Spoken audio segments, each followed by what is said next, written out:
Hello दोस्तों, मैं हूं केशव नारायण और इस वीडियो में आज हम बात करने वाले हैं अदानी ग्रुप स्टॉक्स के बारे में। पिछले कुछ दिनों में दोस्तों इनके ऊपर बहुत सारा मार्केट में चर्चा रहा, बहुत सारे लोगों ने ऑलरेडी बहुत सारे वीडियोस इसके ऊपर बनाए। तो आज मैं अपना व्यू आपको देने वाला हूं कि मुझे क्या लगता है इसके ऊपर और क्या आप कर सकते हैं आने वाले दिनों में इन स्टॉक्स के अंदर और क्या फ्यूचर प्रोजेक्शन है। हम यहाँ दोनों तरीके से बात करेंगे, यहाँ पर इन्वेस्टर्स के लिए भी और ट्रेडर्स के लिए भी। शॉर्ट टर्म ट्रेडर्स की बात नहीं करूंगा, जो पोजिशनल ट्रेडिंग करते हैं वो किस तरीके से यहाँ पर काम कर सकते हैं। इन सारी बातों को जानेंगे दोस्तों इस वीडियो में।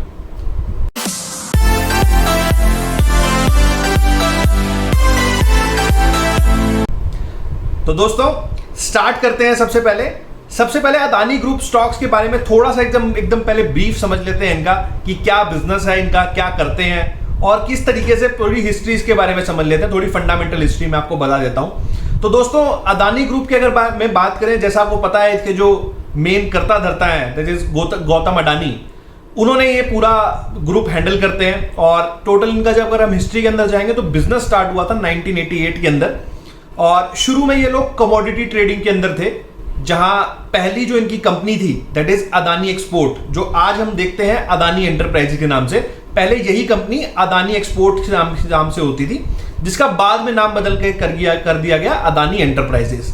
तो शुरू में ये लोग कमोडिटी ट्रेडिंग में आए थे और जितना मैंने इसके बारे में पढ़ा और जितना मैंने इसके बारे में समझा, शुरू में जवेरी बाजार मुंबई के अंदर कमोडिटी ट्रेडिंग किया करते थे 1980s के अंदर और धीरे धीरे वहां से अपना बिजनेस ग्रो करना स्टार्ट किया। और उसके बाद फिर ये लोग पोर्ट्स के बिजनेस में आ गए, रोड्स के मेंटेनेंस के बिजनेस में आ गए, उसके अलावा ट्रांसमिशन और जितने भी आप बाकी आज की डेट में एंसिलरी बिजनेस देखते हो, फिर इन्होंने उसका डीमर्जर कर लिया, बाकी सारे बिजनेस अलग अलग डाइवर्सिफाई कर लिए।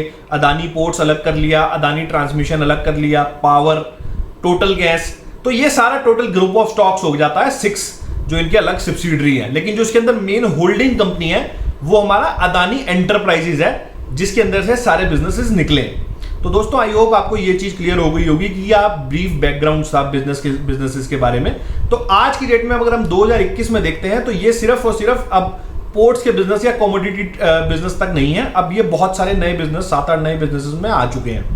तो पिछले कुछ दिनों में हमने जो पिछले एक साल लगभग 2021 के बाद जो देखा, स्टॉक प्राइसेस कुछ अदानी अगर एंटरप्राइजेस का आप स्टॉक देखोगे तो 150-200 रुपए के आसपास ट्रेड करता था और वहां से सीधा 1500-1600 का भी हाई लग गया था बिफोर दिस न्यूज, जो भी न्यूज आई। तो ऐसा क्या कोई फंडामेंटल चेंज हुआ बिजनेसेस के अंदर या कोई ऐसा कोई फंडामेंटल वे में चेंज हुआ? तो ऐसा देखने में नहीं लगता। मतलब अगर आप अदानी ग्रीन को देखोगे या अदानी पावर को आप देखोगे तो इन्होंने बहुत सारे थर्मल प्लांट्स लगाए डिफरेंट गवर्नमेंट्स के साथ टाई अप करके और इंडिया में पावर ट्रांसमिशन की नंबर 1 कंपनी बन गया। मतलब टाटा पावर से भी ऊपर आ गए ये लोग, अदानी पावर। तो वो कुछ फंडामेंटल चेंज हुए हैं कुछ कंपनीज के अंदर। अदानी के जो ग्रीन भी है उसके अंदर भी इन्होंने रिन्यूएबल एनर्जी के अंदर काफी नए प्रोजेक्ट स्टार्ट किए। उसके अलावा अगर आप फॉर्च्यून तेल को अगर आप देखते हो, जो हम घर में एडिटेबल ऑयल यूज करते हैं, वो भी इन्हीं का ही है। इन्होंने सिंगापुर की एक कंपनी है विंडमिल करके, उससे वहां पे टाई अप किया हुआ है और फॉर्च्यून का जो आप तेल घर में यूज करते हो अपने किचन के अंदर, वो भी अदानी एंटरप्राइजेज ही हैंडल करता है। तो देखा जाए तो काफी वास्ट बिजनेसेस है, काफी वास्ट मतलब फंडामेंटल्स हैं कंपनी के, लेकिन स्टॉक्स इतने कम टाइम में बढ़ जाए वो उस चीज को सपोर्ट नहीं करता, ऐसा मुझे लगा। मतलब जो ये सारा बिजनेस था तो ऐसा नहीं है कि एडिटेबल ऑयल के बिजनेस में ये अभी आए हैं, या फिर अगर आप देखोगे बाकी जो बिजनेसेस हैं अदानी ग्रीन, तो वो पहले से चलते आ रहे हैं। ऐसा कोई पिछले 8-9 महीने के अंदर ऐसा कोई एक्सप्लोसिव नहीं हुआ कि पर्टिकुलरली इन्हीं 8-9 महीने के अंदर ये बहुत ज्यादा ग्रोथ कर गए हो। और अगर आप देखोगे इनका जो सेक्टर है वो भी ऐसा कोई सेक्टर नहीं है जहां पर बहुत ज्यादा कोई डिस्ट्रप्टिव टेक्नोलॉजी हो। जैसे अगर आप जियो से कंपेयर करोगे तो वो एक डिस्ट्रप्टिव टेक्नोलॉजी है जिसका आने वाला फ्यूचर बहुत ज्यादा डिस्टर्ब कर सकता है आने वाली इंडस्ट्रीज को। तो ये कुछ ऐसे बिजनेसेस भी नहीं है, ये नॉर्मल जो ट्रेडिशनल बिजनेसेस होते हैं उस तरह के बिजनेसेस हैं। हाँ, जो रिन्यूएबल एनर्जी है वो कहीं ना कहीं मैं मान सकता हूं कि किसी तरीके का कोई उसके अंदर डिस्ट्रप्शन हो सकता है, बट पोर्ट्स का जो बिजनेस है, रोड्स के मेंटेनेंस का बिजनेस है, ये बहुत ट्रेडिशनल बिजनेस होते हैं, इसमें आप किसी तरह का कोई डिस्ट्रप्शन नहीं कर सकते। तो ये बात आपको यहाँ पर अच्छे से समझ में आनी चाहिए कि ये बिजनेसेस ट्रेडिशनल बिजनेस है। कोई ऐसा आने वाले टाइम में कोई यहाँ पर डिस्ट्रप्शन नहीं होने वाला, मतलब जिस तरीके से आप टेक्नोलॉजी कंपनीज में देखते हो। लेकिन स्टॉक प्राइसेस फिर भी बहुत ज्यादा, मतलब 10x हो चुका है, आप देखोगे अदानी एंटरप्राइजेस का। तो पहला चीज तो मेरे को यहां समझ में आया कि फंडामेंटल अगर आप देखोगे तो फंडामेंटल वे में ऐसा कुछ बिजनेस सपोर्ट नहीं करता इतनी ज्यादा ग्रोथ को। तो आपको ये चीज यहां पर ध्यान रखनी है जो फंडामेंटल वे में है। उसके अलावा जो एलिगेशंस की बात होती है कि एलिगेशंस लगे इनके ऊपर कि 3 फॉरेन कंपनीज ने इसके अंदर मेजर स्टेक्स बाय करे हुए हैं, और उन्होंने ही जो मेजर वो एफपीआईज के ना तो किसी तरीके के कोई उनके एड्रेस देखे जाए तो वेबसाइट तक नहीं है उनकी, और एक ही एड्रेस पे सारे एफपीआईज रजिस्टर्ड हैं। फिर उसके अंदर हमने एक न्यूज में डेवलपमेंट देखा था जहां पर पहले ये बोला गया कि इनको फ्रीज कर दिया गया है, फिर न्यूज में डेवलपमेंट हुआ कि फ्रीज नहीं हुआ है, अभी उनके पास वो स्टॉक्स हैं और वो अपने अकाउंट्स को प्रॉपरली जिस तरीके से पहले चलाते थे वैसे चला रहे हैं, किसी भी तरीके कोई फ्रीज नहीं लगा है। लेकिन दोस्तों कहीं ना कहीं ये इंडिकेशन हमें थोड़ा गलत देता है, मतलब इस तरह के स्टॉक्स में जहां एक मतलब एशिया का दूसरा रिचेस्ट आदमी इन्वॉल्व है, उसके कंपनीज में इस तरह की न्यूज आना, तो कहीं ना कहीं कॉर्पोरेट गवर्नेंस के ऊपर भी कुछ ना कुछ प्रश्न चिन्ह जरूर उठता है। क्योंकि अदानी जिस तरीके से अगर आप किसी पे कोई एलिगेशन लगाते हो, अगर वो सही होता है तो उसको प्रूव करने के लिए बहुत कुछ करता है। लेकिन अदानी ग्रुप की वजह से की तरफ से ऐसा कोई सॉलिड चीज निकल के नहीं आई इतने दिन होने के बाद। आज 6-7 दिन हो गए हैं, उसके बाद भी कुछ सॉलिड नहीं समझ में आया कि क्या करना चाह रहे हैं। सिर्फ उन्होंने एक्सचेंजेस को सिर्फ इतना इन्फॉर्म किया कि हमारे ऊपर ऐसा किस तरीके का स्टॉक्स को हैमर करने के लिए गलत काम हो रहा है, लेकिन उन्होंने कोई एविडेंस, कोई फैक्ट, किसी तरीके का ऐसा कुछ नहीं लाए कि क्यों ऐसा हो रहा है या फिर हम इस हिसाब से सही हैं और ये चीज हमारे साथ गलत हो रही है। ऐसा कुछ हमें सब्सटेंशियल देखने को नहीं मिला। और दोस्तों अगर आप थोड़ा सा इसके बारे में देखोगे ज्यादा, तो ऐसा नहीं है ये पहली बार इनके ऊपर एलिगेशंस लग रहे हैं।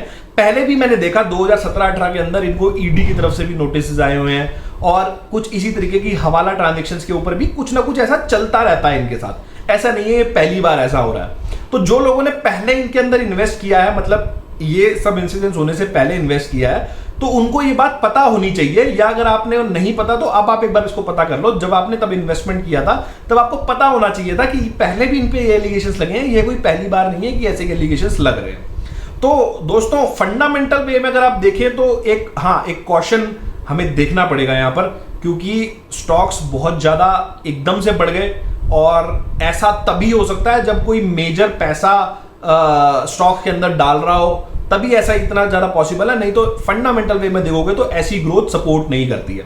तो आई होप दोस्तों आपको इतना समझ में आ गया होगा कि फंडामेंटल वे में अगर मैंने इसको देखता हूं तो इनका ग्रोथ लेवल मेरे को अभी नहीं लगता कि इतना ज्यादा ग्रोथ होना चाहिए। हाँ, सब्सटेंशियल धीरे धीरे ग्रोथ होता तो समझ में आता। अब दोस्तों दूसरा इसी का पार्ट ले लेते हैं, थोड़ा टेक्निकली हम देख लेते हैं, जहां मैं आपको थोड़ा चार्ट्स के ऊपर समझाऊंगा कि किस तरीके से क्या चीज मेरे को सही लग रही है नहीं लग रही है। बेसिकली प्राइस किस तरीके से अपनी का मूवमेंट दिखा रहा है, तो वो भी एक बार देख लेते हैं। तो दोस्तों चलिए एक बार स्क्रीन के ऊपर और उसको भी समझ लेते हैं। दोस्तों आ गए हम अपने चार्ट्स के ऊपर। तो सबसे पहले दोस्तों मैंने आपके सामने मंथली चार्ट्स यहाँ पर ओपन किया हुआ है अदानी एंटरप्राइजेस का। मैं थोड़ा सा इसको बड़ा कर लेता हूँ तो आपको थोड़ा क्लियर दिख पाएगा कि किस तरीके से। तो ये मंथली चार्ट्स है अदानी एंटरप्राइजेस का। तो मोस्टली दोस्तों जैसा मैंने आपको बताया कि मेन जो होल्डिंग कंपनी है वो अदानी एंटरप्राइजेस है इसके अंदर, तो हम उसी का थोड़ा एक बार देख लेते हैं। तो बाकी कंपनीज भी लगभग सिमिलर सा ही करने वाली है। तो मोटा मोटा अगर हम देखेंगे तो इस कंपनी के बारे में अगर आप समझ लेते हो अदानी एंटरप्राइजेस के लिए, तो बाकी कंपनीज भी ऑलमोस्ट वैसा ही करती हैं। तो दोस्तों एक बार जब अगर आप चार्ट देखोगे तो ये इसका मंथली चार्ट है। तो आप यहाँ पे मंथली चार्ट, सॉरी ये वीकली चार्ट खुल गया था, मैं एक बार मंथली चार्ट खोल लेता हूँ। हाँ, तो ये इसका मंथली चार्ट आपके सामने ओपन हो गया है। तो एक तो जो सबसे नेगेटिव बात मेरे को लगती है ना कि एक तो एकदम सीधा चार्ट है, मतलब कोई रेड कैंडल है ही नहीं। पिछले आप 1 2 3 4 5 6 7 8 9 12 13 महीने हो चुके हैं, लास्ट 1 साल जो हम बात कर रहे थे, एकदम बिल्कुल सीधी डायरेक्शन में। मतलब आप देखोगे तो नाक की सीध में एकदम बिल्कुल ये यहाँ पर जंप आया है। तो क्या इसी नाक की सीध में या इसी डायरेक्शन में बिजनेस में ग्रोथ हुई है? तो दोस्तों ऐसा तो बिल्कुल भी नहीं लगता कि इसी कोई डिस्ट्रप्टिव टेक्नोलॉजी में कोई ऐसा कुछ करा हो इन्होंने, तो ऐसा तो नहीं है। तो जो बहुत ही मतलब यहाँ पर संदेहजनक बात है, क्योंकि मेरे को तो ये जो सीधी डायरेक्शन वाले चार्ट होते हैं ना ये बिल्कुल भी पसंद नहीं आते। क्योंकि जो सीधी डायरेक्शन में ऐसे ही सीधे सीधे जा जाके सीधे ही नीचे आ जाते हैं। तो एक दोस्तों ये तो हमें यहाँ पर मंथली चार्ट पे चीज नेगेटिव दिख रही है कि सब कुछ यहाँ पर अच्छा ही है, मतलब इस चार्ट में कुछ मेरे को तो मंथली चार्ट पे तो कुछ बेकार दिख ही नहीं रहा है। उसके अलावा बस छोटा सा हम ये देख सकते हैं, मूविंग एवरेज आप एक बार देख सकते हो। यहाँ पर मैंने 4 मूविंग एवरेज यूज किए हुए हैं, 9, 20, 50 और 200। तो 9 डे मूविंग एवरेज भी अगर आप देखोगे स्टॉक की, तो 9 मंथ्स मूविंग एवरेज भी देखोगे, सॉरी 9 मंथ मूविंग एवरेज भी देखोगे, तो वो 835 के आसपास आ रही है, जो कि बहुत नीचे है। और स्टॉक अभी भी बहुत ज्यादा ऊपर ट्रेड कर रहा है, तो ओवरबॉट जोन में है स्टॉक। और पहले अगर आप देखोगे स्टॉक की थोड़ा हिस्ट्री वगैरह देखोगे, तो कितना मतलब आप 2007 के अंदर स्टॉक लगभग लिस्ट हुआ है, और 2020 तक 200 रुपए की रेंज में मतलब ये स्टॉक चला करता था। मतलब 2008 के अंदर स्टॉक 200 रुपए का था। अभी 2020 तक मतलब 12 साल में सिर्फ स्टॉक डबल ही हुआ था, लेकिन पिछले एक साल के अंदर ये स्टॉक 10 गुना हो गया। तो दोस्तों ये बहुत ही मतलब कॉशन सी बात आपको यहाँ पर देखना है कि मतलब चीजें उस हिसाब से चेंज हो नहीं रही, तो जरूर यहाँ कोई ना कोई दिक्कत है या कोई ना कुछ मैनिपुलेशन चल रहा है। अब थोड़ा सा इसके बाद अगर हम यहाँ पर वीकली चार्ट्स पे इसको देख लें या फिर वीकली देख लेते हैं, वीकली भी अगर पोजिशनल ट्रेडर हो आप तो वीकली भी आपका देखना बनता है। तो वीकली देख लेते हैं, थोड़ा सा हमें लेटेस्ट व्यू पता चल जाएगा कि लेटेस्ट क्या चल रहा है। तो ये इसका मैंने वीकली चार्ट्स मैंने आपके सामने ओपन कर लिया है। तो ये वो लोअर सर्किट वाला टाइम था, तो अभी वहां से रिकवर हो गया, जो लो इसने लगाया कुछ 1197 का। तो यहां अगर आप देखोगे तो 9 वीक का जो मूविंग एवरेज है वो अराउंड 1400 के 1350 के लेवल पे आ रहा है। तो अभी स्टॉक उससे प्राइस पे ऊपर ही ट्रेड कर रहा है। तो अगर कोई मोमेंटम चेस करना चाहता है और मतलब इस तरीके का यहाँ पर लग रहा है, तो यहाँ पर अभी जब तक ये इसके ऊपर है तब तक आप इसके अंदर लॉन्ग रह सकते हो अगर आप एक ट्रेडर हो तो। बट आपको यहाँ पर कॉशन ये देखना पड़ेगा कि इसका पता नहीं है ये अगर कुछ ऐसी नेगेटिव न्यूज निकल आई और ये फिर नीचे 20% नीचे खुल गया, क्योंकि बहुत ही ज्यादा मैनिपुलेशन चल रहा है स्टॉक के अंदर। आरएससी लेवल्स देखोगे तो एक टाइम पे इनके आरएससी लेवल 94 के पहुंच गए थे, मतलब 94 95 के आरएससी लेवल्स हो गए थे, जो खतरे की घंटी था ही। तो ओवरबॉट जोन में है स्टॉक, और जब तक चीजें नॉर्मलाइज नहीं हो जाती आई डोंट थिंक सो कि यहाँ पर बाइंग का किसी तरीके का कोई रिकमेंडेशन रहेगा। तो लेट्स सी आने वाले दिनों में भी क्या देखने को मिलता है। तो हम चार्ट्स के ऊपर भी अगर हम इसको देख रहे हैं ना, तो ऐसा कुछ मेरे को खास यहाँ पर नहीं दिख रहा है, क्योंकि एकदम सीधी डायरेक्शन की ग्रोथ है। कुछ भी यहाँ पर अगर आप देखोगे तो ऐसे बिल्कुल सीधी डायरेक्शन की वीकली चार्ट्स में भी ग्रोथ दिखती है, जो ठीक नहीं है। अगर कंटिन्यूअस धीरे धीरे धीरे ओवर द पीरियड ग्रो हुआ होता तो फिर भी समझ में आता है, सीधी डायरेक्शन वाली ग्रोथ समझ में नहीं आती। तो दोस्तों आई होप आपको ये वीडियो अच्छा लगा होगा, इसके बेस पे आप कुछ अपना एक डिसीजन ले सकते हैं। और ये मेरे कुछ पर्सनल व्यूज थे। आप कोई भी इन्वेस्टमेंट डिसीजन से लेने से पहले अपने फाइनेंशियल एडवाइजर से जरूर कंसल्ट करें, क्योंकि ये सारी बातें जो हम कर रहे हैं सारी एजुकेशनल पर्पस के लिए।